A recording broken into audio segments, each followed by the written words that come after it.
And welcome back to the Inner Thoughts podcast. I really don't know why I went with that name. I just, we're vibing with it, I guess. And my name is Amanda Malini. I'm your host, and I'm joined with my friend Jeremiah today. Today? Yeah. Jeremiah, how are you doing? I'm doing good. Everyone. How is everybody doing? Crickets. So I guess tell us a little bit about yourself, like what you do, where do you go to school or whatever, and like your thing. Yeah, so name's Jeremiah Williams. I was originally born in New Orleans, Louisiana. I didn't stay there very long. I grew up in Houston, Texas, where I met the lovely Amanda, who is your host today. And then I went to New York City for college, quite the leap. And I attended Pace University as a freshman going into my sophomore year. A double major in political science and journalism with a minor in communications. I know, we're just seeing how much stress I want to add to my life. And I have a podcast as well talking about politics because there's a lot going on in the world. So I just like talking about that sort of thing and hearing where other people's thoughts are at. And so that's a little bit about me. So, like he said, he met me here in Houston. Obviously, I'm in school in Denton at University of North Texas. We met, I think, officially through senior year statistics, even though I know you sat behind me during sociology with Coach Arnold, the one and only. Right. Yes, that's true. What a man. Wow. Memories. Yeah, good times. I kind of miss Coach Arnold. I'm not going to lie. So I guess we'll just, kind of jump on into the topics, because I know you are, very, not, politically motivated, but, you are very interested in that kind of stuff. Right? You can say that. Yeah, so I just kind of want to, get your opinions and, stuff on, the current monstrosity. The state of affairs, yes. Yeah. So obviously you know about the protests between, everything everywhere, and, the fact that you can't really ignore it on, you can't go on social media without seeing it, right? So, right. What's your personal opinion on it? I think, if I'm coming from the perspective of, an African-American man that I am, I get it. It's like the last straw, and it always feels like there's a last straw breaking, whether it was Trayvon Martin years ago, Sandra Bland, Eric Gardner, Michael Brown, Freddie Gray, so many people. You just go down the list and you go, enough is enough. And at a certain point, I think people forget what really prompted this. It was a string of, Breonna Taylor, Ahmaud Arbery, and then George Floyd's death, two of which were caught on video, and Breonna Taylor's was just so horrifically described. You didn't even need a video to know what happened. And I think people are, locked in at home because of COVID-19. I know the news isn't really on that right now, but that didn't go away because people hit the streets in mass protests. 40 million people filed for unemployment. And a lot of people just are not comfortable where they're at in this country. And so when something like this happens, and you already have it set up so that people aren't really in a good place, they have nothing better to do than this. And especially if they feel it will bring about some sort of change, even if it's happened in the past and that wasn't the case. So I think it's a lot of things, but I definitely agree George Floyd was sort of the last straw for a lot of people, especially people of color. So, based off of, obviously we've seen how some of these protests have gone a little bit more violent, because I think it's fair to say that some of these have gotten a little bit violent. I think that's more than fair. Did you, by chance, see what was in the Houston Chronicle today? I have not seen what's in the Houston Chronicle. Please enlighten me. So, on the sports page, it was a fully blacked out page saying, imagine if we didn't have to go through this situation because we saw what Colin Kaepernick was doing in the first place. When he took a knee on the field, it wasn't about the military. It wasn't about, the national anthem. It was entirely around the fact that police brutality is a thing and that these African-American people have to basically fear for their lives. Right. So imagine if we didn't have to be in this situation right now because we got to see, because apparently peaceful protesting just can't happen. You do it one way, people say, nah, that's not how that goes. You do it a different way, nah, that's not how that goes. Like, nothing is the right way. Right. So, like, I guess what's your thought on how this isn't the first time we've seen protesting happen because of something like this? Yeah, it's similar to something I was saying on my Instagram story, and I always am really cautious to, in these moments, get really rash and say things that will haunt you in 40 years when you're trying to have a career. Right. But it was time to speak with a little bit of clarity. I had to take a deep breath before I recorded anything, did a couple takes, so it didn't sound too obnoxious or angry. But a lot of the time, people don't understand what a protest is. It is, in its real form, a civil disobedience. And you cannot protest the right way. There will always be a minor inconvenience. And I think whether it's Rosa Parks sitting on a bus when she wasn't supposed to technically be there, and people said, well, she shouldn't have stayed in there, she could have done it a different way, or the people sitting at a bar at a restaurant and they were not white, and it was only for white people to eat there. And so that was a whole ordeal. Whether it's Martin Luther King walking down the bridge of Selma and they say you cannot block traffic, this is not what you're supposed to do, you're supposed to do it a different way. And whether it's Colin Kaepernick taking a knee, which, if you will recall, was not his original protest. No. He was down on the bench during right. the national anthem. It wasn't until a Green Beret, which is one of the most elite forms of a military unit in this country, requested that he take a knee so he can stand with his team and show some sort of respect at the same time, that Kaepernick decided to do it. But yet still, it was immediately weaponized as something against the military when it was a member of the military who told him to do it. So I think it's just remarkable how much gets lost because people are so angry and people are so willing to just say, this isn't how you make change. And I always ask, then how do you make change? And the answer is always just, well, I don't know that. That's not my job. My job is just to tell you this isn't the way. And so, because the only way you're gonna invoke change is if you make somebody uncomfortable in the first place. Right, and I understand, and I agree actually with the people who condemn the sort of violent nature of what is happening, because a lot of the times these are aggravators who are sent into these cities specifically to make these protesters look bad, to undermine the cause, as well as some people who see it and in the moment of anger and frustration and don't know that they're from a different city or state or even country, they'll join in as well because of their anger and frustration. So it is a mixture of people who live there, people who are supporting the movement, and people who are not and who want to see it fail. But I just think if your only criticism is about the violence and the looting and the people fighting restaurant owners who are trying to save their business, but you have nothing at all to say about the videos or nothing at all to say about the deaths of the innocent people, then I think there's a problem.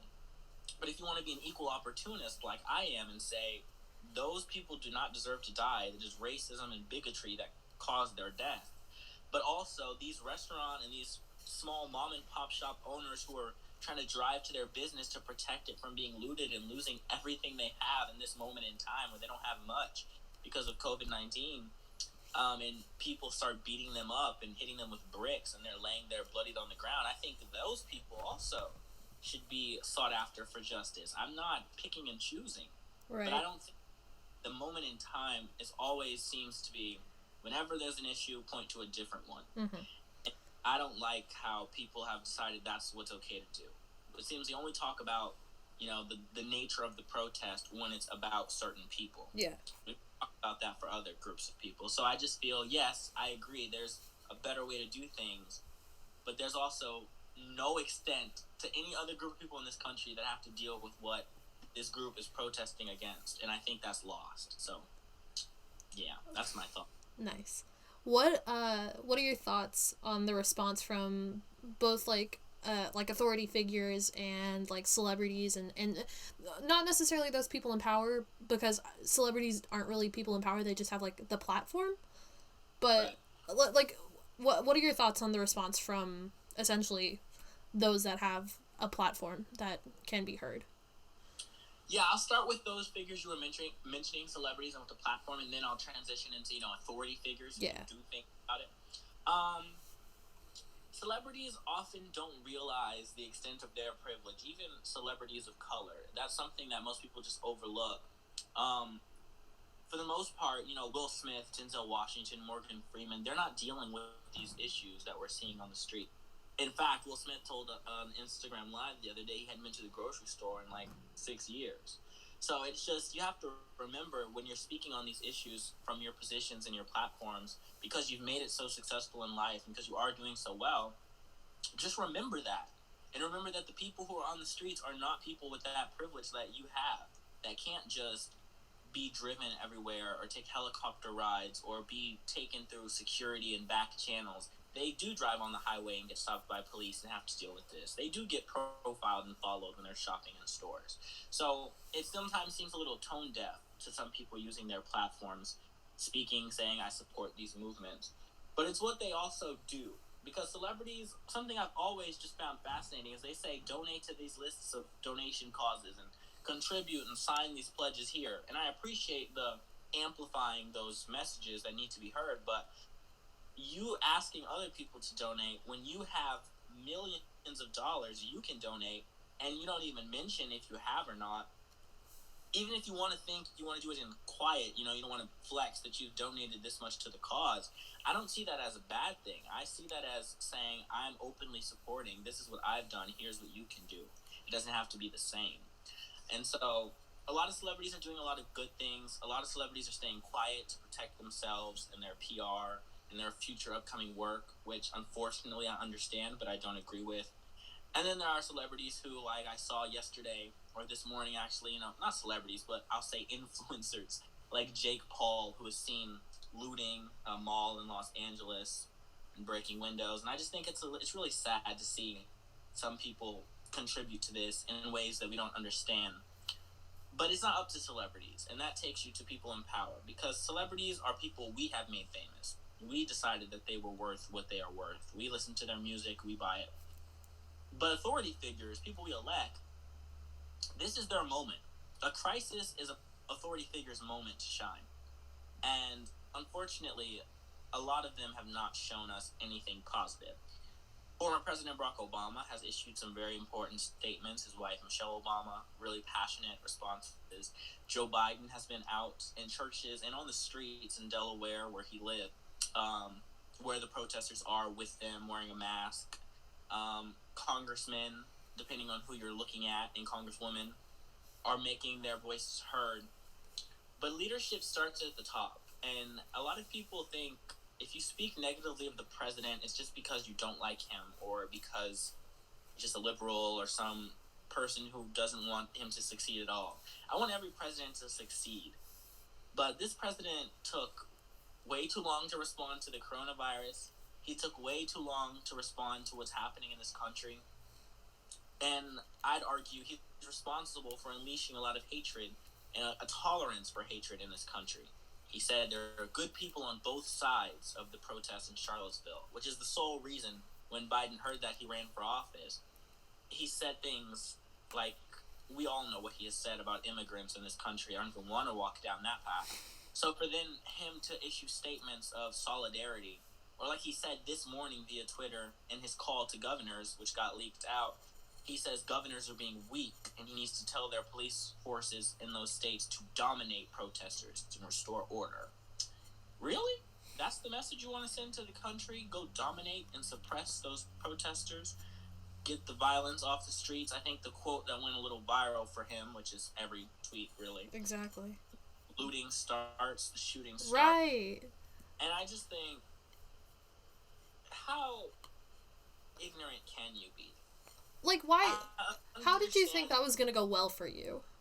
The problem is, I don't think it matters. I think the president he can say whatever he wants, because, as he said a while ago, he won on Pennsylvania Avenue and not lose a single inch of support. And to an extent, that was probably true. But it's always fascinating to me that the people who have voted for him or tried to rationalize for him, they do a better job explaining the president than the president explains himself. They'll say, well, that's not what he meant. He meant this. But if it was anyone else, I would believe them. But this president doesn't care.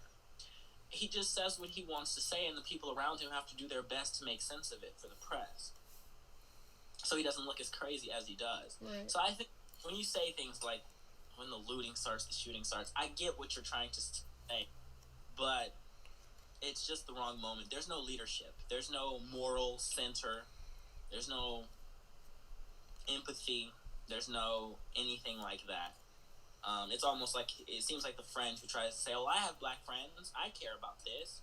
He says, well, I have black supporters. There were black people who voted for Trump. I'm not racist. Yeah. It's a little saddening. So even though celebrities do what they can, some of them stay quiet, some of them speak up, I've always said, why do we even have people we idolize so much, to their people who will never know our names or see us? We idolize so much. So we've given them their platforms, but I'm not upset if they don't speak out or use it 1,000% for every single cause that they don't feel they care about. I think it's sad that they don't. And I think you should remember that when you go to listen to their music or buy their clothes. But unfortunately, they're not the people I expect to make a change. I expect the people we vote to do it as their job, and we pay their taxes. So I'm not as outraged about the celebrities as a lot of people are. So then you don't necessarily agree with the fact of, like, oh, if like, you were given this platform, therefore you need to stand up, because if you're being silent, then you're, like, contributing to the other side. Like, you're not helping the cause. You're just hurting the cause. I understand that. It's a little different. I understand it's sort of the echoing the Martin Luther King sentiments of, the white moderate, which he was talking about. The person who's openly racist is fine, because we see him, we can fight him, we can change him. It's the ones that aren't. The one who isn't racist but lets the racist exist. Mm-hmm. That's the worst of the worst. Because it's like, if you have one good person and one bad person, and you let the bad person, like, you watch the bad person do whatever, then there's two bad people because you didn't stop them. You just let them go. Right. And so I understand that. I think when I was talking about the celebrities portion of it, mm-hmm. when people, you have this platform, you were given this platform, therefore you should do this, I feel that's a little flawed. I feel you should realize, for example, give someone like, I don't know, let's give someone who doesn't even, Bad Baby, or like, Lizzo, or Harry Styles. Right. We gave that platform because we liked them. We listened to their music. We supported their talents or their personalities, if that is their only talent. Right. And so if we feel they are not doing what we want them to do, then you, just like you gave them that platform, you can take it away. Right. You don't have to listen to their music. You don't have to support them. There are people who are out there trying to get, people who right now are singing, trying to have their big break. And just because someone gets their big break and becomes famous and can use their platform to say whatever they'd like, doesn't mean it's our job to tell them how to think and what to say. Because maybe that's not who they are. Maybe they don't care about this movement. You should realize that, and you should ask yourself, do I still want to support this person because I like their talents, but I don't like who they are as a person? That's up to us.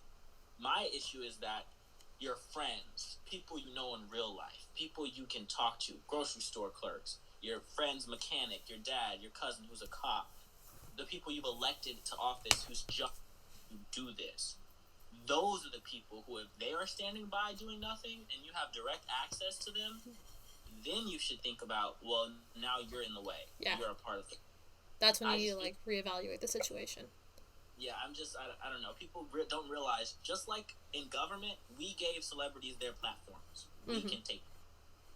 But people just don't, right now with the emotions high and the divisiveness on full display, it's really hard to collect your thoughts and organize movements, especially with COVID. You can't even really be together. Right. So it's a little bit, people just forget little aspects like that. Like, hey, guess what? That celebrity still has that many followers because you have following selected on your Instagram. Right.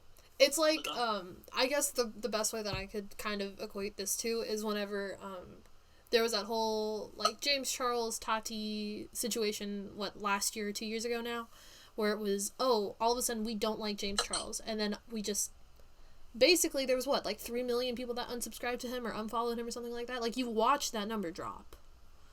Yeah. So it's you give them you are giving them the opportunity to essentially talk about what they did. or why they think what they think or whatever like that. It's yeah, you speak with what. That's like when people say actions speak louder than words. It's like when you post on social media and you say in real life, and that's another thing. I really wish people would be more about real life change than just social media change. We have a lot of people. I don't know. I think I coined this term myself, which I'm really proud, but I'm sure it's something someone else has said. There's so many people in our generation with keyboard courage. Right. Real courage.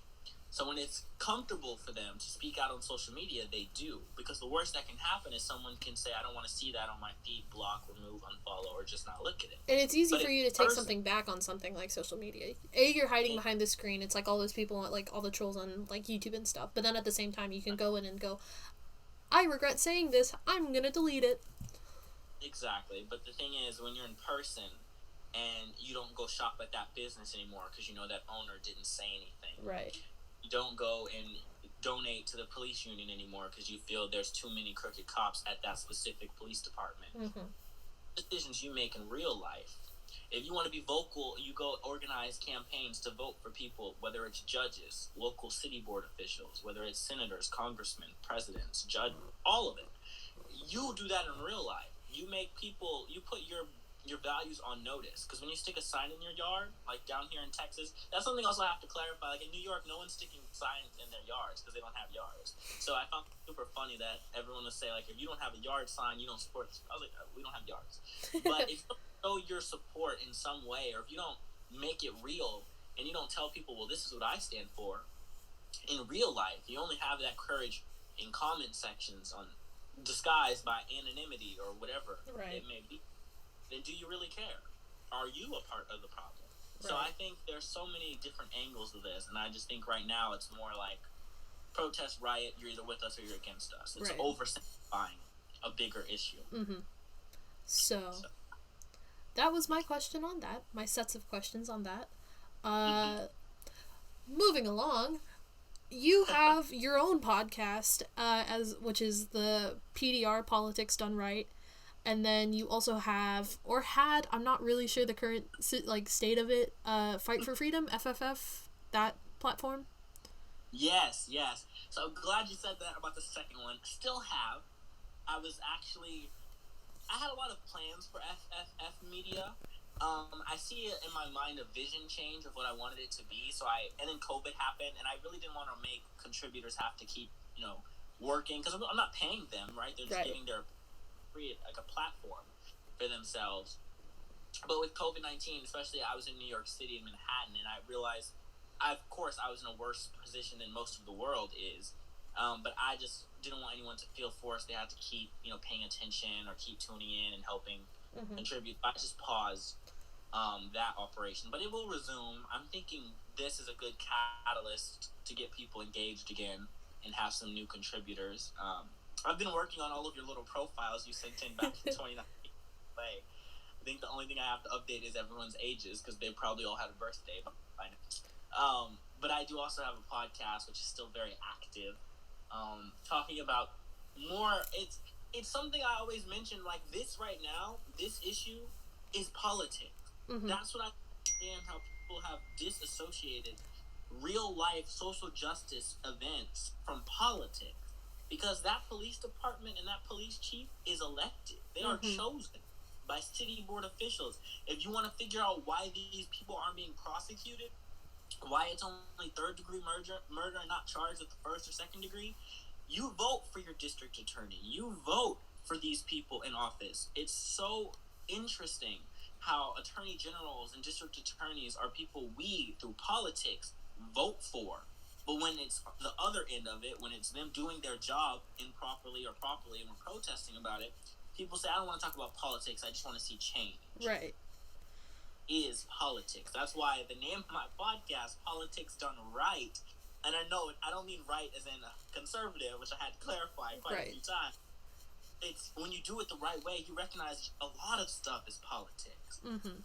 So you really have to redefine what politics is. It's not just the arguments about Hillary Clinton and Donald Trump and being a woman versus having orange skin tones. That's not the only politics there is. So I think my goal was just to really expand the conversation and make sure people are making informed decisions.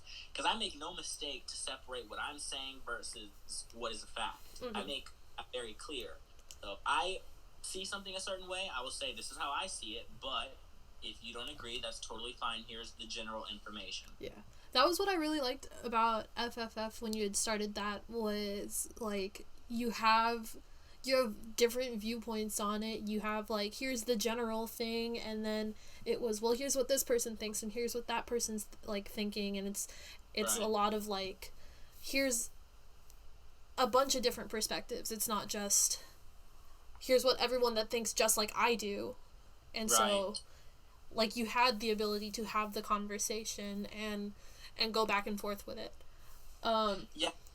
Now that you said that, it's really inspired me to go ahead and probably, like, I'm really busy with this moving process, but afterward, this week, I think I will be fully back on FFF Media, because I do miss that exchange of ideas, looking for people who want to contribute that are from a lot of different backgrounds. Right. So, I think it's go on. Yeah, that's it. So, you go to PACE, Manhattan, coronavirus. That was, right. A situation. What was that like?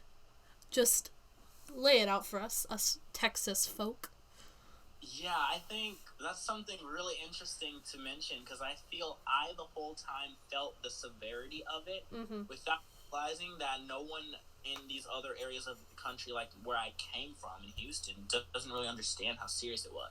So I'll just give you a rundown of, like, a normal day during the height of COVID-19. So imagine, all the gyms get closed, all the bars are closed, which in New York is huge. There were arguments between the governor, Andrew Cuomo, which is, like, now it's trending. Everyone wants him to be president. Yeah. What a man. What a whole man. Bill de Blasio versus Andrew Cuomo. Bill de Blasio is mayor of New York City. Mm-hmm. And the city of New York is not that many people without New York City. So they were arguing day and night on what to close and when. And Bill de Blasio closed down the bars in New York City, but the New Jersey area did not. So all the people flooded New Jersey, went to the bars for that last week. And it really made a huge spike in cases. And Andrew Cuomo was so upset that the governor, or that the mayor, even said when he was going to close things. You're not supposed to announce, in 1 week I will be closing everything. Right. Because then everyone goes to do those things. So Pace University is located right next to, from my window, I can see the New York Presbyterian Hospital. And there was white tent street covering half of the lanes. And there's this truck, which I'm not 100% certain, but I'm about 80% certain was used for excess bodies for when they didn't have enough capacity in the hospital. Central Park has tents inside of it, which were being used for a brief period of time to treat more patients. Everyone was wearing a mask. Unless you were working out outside, everyone was wearing a mask. If you weren't, you got dirty looks. And it was illegal to not wear a mask if you were inside an establishment. So you could not wear a mask outside, but as soon as you walked in anywhere, you had to have one. Subway stations, half of them were closed, which is unheard of in New York City. And for the first time, I think in maybe ever, the subway closed at night. It didn't go 24 hours a day. So from, I think, 10 p.m. to 4 or 5 a.m., they were deep cleaning every subway line that was still open. And so just imagine a city where I looked out the window and saw hundreds of people on the street at one time, to where at the height of traffic at 5 p.m., I look down at the Brooklyn Bridge and I see 2 bicyclists and one person taking pictures. It's like a ghost town. And I wonder, where did all the people go? And then I look up into the buildings and I see through the windows, that's where they all are. They're all at home. All of them stacked on top of each other for hundreds of floors. I was on the 14th floor for my dorm room, laundry on the 17th floor, and I'm looking over at apartment complexes over 100 floors. So it was just something to see, truly, especially every day watching the governor's press conferences. Hand sanitizers completely, gone. Right. The grocery stores were not a chance to find anything that was like produce or meat, because that has to be shipped into New York City. Mm-hmm. That's like the first stuff to go. All public gathering spaces are closed. And it's going to probably stay that way for a little longer than places like Texas where the gyms are real Exactly. right now. When did you get back to Texas? I arrived here on May 28th, so Okay, a few days, so a couple days ago. It was a complete surprise to my family. I was filming a YouTube video. I called them and told them I'm staying in New York City for the summer and just hung up. Okay. And then I flew home the next morning. Wow. Okay, so then the difference between... You're in the Houston area, so the difference between New York and, like, Manhattan and that whole situation and here. Because I think it's a mess. So let me explain my whole thing real fast. I was here, and then because I left Denton for spring break, and I pretty much never went back until I went back to move my stuff out. There's less cases in the Denton area than there are in Houston, so and it wasn't, like, this was before, like, masks were super kind of, like, pushed in, like, you should wear a mask outside. So I was wearing a mask around Denton because my mom had told me to, and no one else was wearing one. It was just me. I was just, like, vibing with my mask on, and everyone's looking at me like I'm the weirdo. And it's like, now in Houston, people are doing that. It's like, I wear this mask because I have asthma, and so I don't know, like, if I get the virus, like, what's gonna happen to me. So I'm a little more cautious than, most people. And I wore a mask somewhere, and the lady, I went to go get food. I was getting takeout, and the lady looked at me like, why are you wearing a mask? It's like, ma'am. Right. It's so interesting. If you look at these controls website, they have a nice interactive map. Mm-hmm. And it shows, like, some trends of how each state is doing. And as far as new infection rates and death rates, they have a color coordination, and it's like green, light green, and then red, dark red. Yeah. In between color. In New York, the entire state is light green, which means it's on the downturn of its curve. Right. So, successfully around the United States, the curve was flattened. It did get higher than anticipated, or that it should have gone, but it is flat. But in a lot of areas, it's just flat and still going constant. Right. And then in New York, because they took such aggressive measures, it's going down.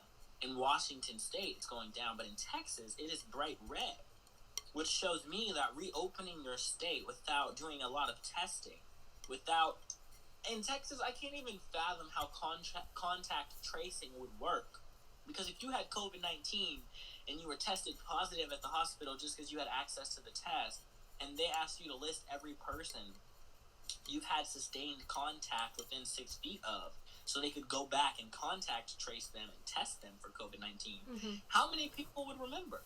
Exactly. How people would know the names of people that they were interacting with, because they could be in the store at the checkout for longer than a minute within 6 feet of the cashier, neither of them wearing masks.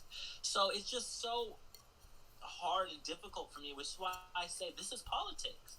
Your elected leaders at the governor and the state levels decide these things. The president can only do so much. And even this president does a lot more than he should technically be allowed. But even with that, you can clearly see the difference between how states are responding, because that is a state-level decision. So it's just really crazy to... You're not wrong for wearing that mask. I just want you to know. Yeah. In fact, asthma, you are in a very high-risk group that can have a lot of complications breathing. So wear that mask. Use that hand sanitizer. The best thing is soap and water. Right. People think it's sanitizer. It's really soap and water. So, yeah, it's just really difficult when I see that, too. I see people looking at me like, why are you wearing... You shouldn't be in the minority for wearing masks. Exactly. It should be the reverse. But, yeah, that's Texas. And it's like all these people that are going to hang out, and I understand that, like, if you think you are fine and you think your friends are fine, then, like, you go hang out with your buddies. I don't really care. That is your own prerogative. I will do what I want to do. In this entire quarantine time, I have seen my mom, I have seen my dad, and I have seen my boyfriend a handful of times. And that's it. 3 people. Nobody else. I went to downtown on Wednesday because I needed to do a photo shoot, and my friend drove me, and it was the first time that he had seen a person outside of his family, and it was the first time I had seen anybody outside of my parents and my boyfriend. And I was like, that's crazy. It's been 90 days? I think it's been close to 3 months. It might not be 3 months yet, but it's getting there. Yeah, it's been that long for me because it started in February in New York. But that's how it should be.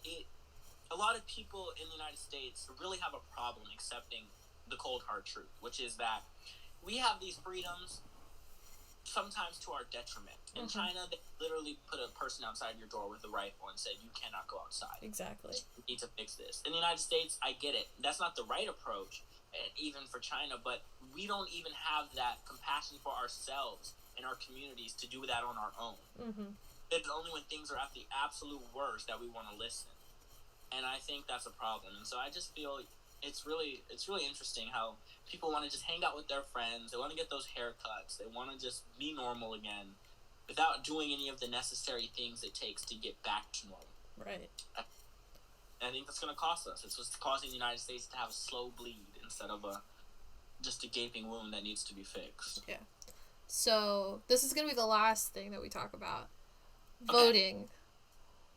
Why is it important, and why should people that are our age or right around that, like, you know, that like right when you're about to start like being allowed to vote, right? Like you're just turning 18 or you're just freshly 18, and like this year is a big year because it's a presidential election year. Why is it important for people our age? We are the largest voting bloc in the country. The youth vote is the largest. A lot of people think it's the older generation that has all of the power. But that is only because they consistently vote. They understand that voting is important because as they get older, they realize that when they make voting decisions, things in their lives change. At our generation, when we're first coming out at the 18-year-old age, when we're first signing our voter registration, we think it's all confusing, a little complicated, and if our candidates aren't super inspiring and telling us funny or something we just really want to do, we feel it's not worth the time. But if all of us collectively decided to vote, that entire Washington, D.C., District of Columbia would start to look like what you want it to look like. So it is up to each and every one of us to go out and vote, not just in November. Vote in your local elections. Vote for your state representatives. Vote for your district and your schools, because all of these people are the ones that have the most direct change to your life. The president's not coming in to Tomball, Texas to tell the mayor what to do. So you have to make sure you are making responsible decisions. And it may not sound exciting to go research your candidates, but it doesn't take that much work. You have to study for a test so that what? You get an A in the class, so that you get a diploma, so that you get a good job. Why do you need to study for your candidates? Because they are the ones who are going to make decisions about how much money to make it, about why rent is so expensive, about what roads are being constructed on and when, and about all of these other important decisions. So it's really important for us to not only just get involved, but to get excited about it. This is exciting stuff, especially with what's going on right now. I know exciting may seem like the wrong adjective, but seeing how much passion there is, if we can just harness that and use the systems in place to make real change, then I think we would have a much more meaningful impact in our generation. So just remember, we are the largest voting bloc per population. We just need to get out there and we need to vote. Do you think with voting and stuff like that, especially because you can see with a lot of, like, with our age group, a lot of people were Bernie Sanders supporters. Right. So when he dropped out of the race, at least, maybe it's just me, and because, like, where I go to school and stuff like that, I saw a lot of people that were saying, oh, well, if Bernie's not going to be the Democratic nominee, then I'm just not going to vote. And it's like, if you want the change, you need to go vote. Yeah, this is something I've often struggled with, and I'll give you an insight into how I feel I would run a campaign, or if I was running for office, which I plan to someday. I think one of the things we would have to fight for is mandatory voting. Whether or not you vote for a candidate or not, I think you should really be forced to contribute. Even if you choose to vote, actively vote for no one. The amount of people who are disengaged and are choosing to be disengaged is not the way we make change. So I really want to, as my job as a Biden surrogate, is to really inspire those people who voted for Sanders and really wanted to see him succeed, say, maybe it's not him, but this person is better than the person you would have if you did not vote at all. So it's just, you have to really get people as passionate as they were for Bernie, have them as passionately against voting for the worst denominator. If they were a Bernie supporter, that would mean it would be Trump for them. Right. So you just make that point. You have to really get people to recognize, okay, we may not be able to run all the way down the field, but if we can get 70 yards done, that's better than going backwards and fumbling the ball. Exactly. So let's start. So that's what we have to do. And the football analogy is actually, I had never thought of it that way. It's like Right. any like a small step forward is still better than 2 steps back. Right. Like, but that makes a lot of sense. Let's see, what else? I thought I had questions.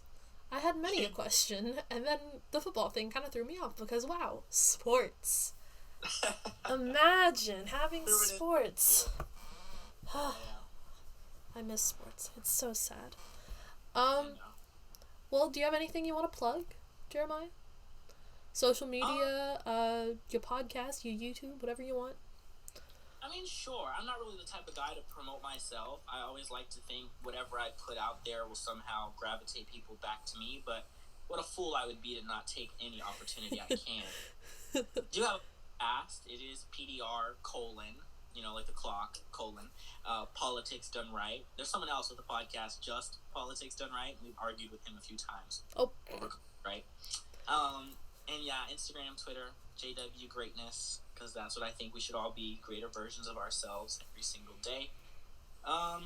You guys can follow me on YouTube if you'd like. Same thing, JWGreatness. But really, make sure you guys tune into the next episode of this podcast, because Amanda's doing some great things here, figuring it all out. And I really want everyone to make sure that they are subscribed to this podcast, especially the people that are at this podcast, because I've sent them over here from my podcast. Make sure you subscribe to this one as well, because we want to make sure we give all the people who are good voices in whatever they're talking about, whether it's sports or politics or entertainment, we all give them a shot. So make sure you guys subscribe to Amanda's podcast too. Thanks, buddy. So I think that's all I've got. Unless you have anything you want to ask or add or whatever, I'm open to whatever you want right now. I know at the beginning you were like, why did I name it Inner Thoughts? I think that's because it's exactly what they are. They're just your inner thoughts. You're just sitting there. They're the things that people think about, but they don't really have someone sitting next to them to talk about. Exactly. It's like, let people have a voice to talk about the things that they want to talk about, and like maybe someone else out there will realize that they like it too, and they get to learn a couple of things anyways. Exactly. So, thanks, Jeremiah. I appreciate you being on here with me. Tune in next time. I think I'm gonna have my friend Garrett on here. Maybe Garrett and Brian. Maybe it'll be a trio next time. Who knows? We'll find out. Check back next time on The Inner Thoughts. Bye.